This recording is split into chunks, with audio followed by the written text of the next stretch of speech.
Hi ಮನೋಜ್ಞ, ಏನ್ ಮಾಡ್ತಾ ಇದೀಯಾ? ಬೋರ್ ಆಗ್ತಿದೆ ಅಂತ ಕ್ಲೇ ಅಲ್ಲಿ ಆಟ ಆಡ್ತಾ ಇದೀಯಾ? ಸ್ಯಾಟರ್ಡೇನು ನಿಂಗ್ ರಜೆ ಕೊಟ್ಬಿಟ್ಟಿದ್ದಾರೆ. ಹ್ಞೂ ಅಮ್ಮ. ನಿಂಗೊಂದು ಬುಕ್ ಕೊಡ್ತೀನಿ. ಅದ್ರಲ್ಲಿ ಪೆನ್ಸಿಲ್ ಸ್ಕೆಚ್ ಮಾಡಿದ್ರೆ ಅದ್ರಲ್ಲೊಂದು ಡ್ರಾಯಿಂಗ್ ಬರುತ್ತೆ ಸ್ಕೆಚ್ ಮಾಡೋದ್ರಿಂದ. ಅದ್ ನಿಂಗೊಂದು ಸರ್ಪ್ರೈಸ್ ಆಗುತ್ತೆ. ಅದನ್ನ ಮಾಡೋಣ? ಓಕೆ ಅಮ್ಮ. ತಗೋ.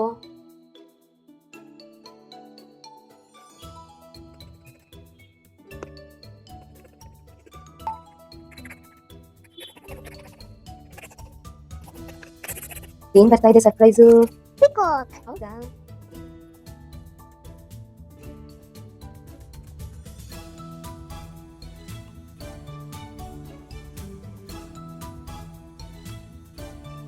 ಚೆನ್ನಾಗಿದ್ಯಾ ಪಿಕಾಕು?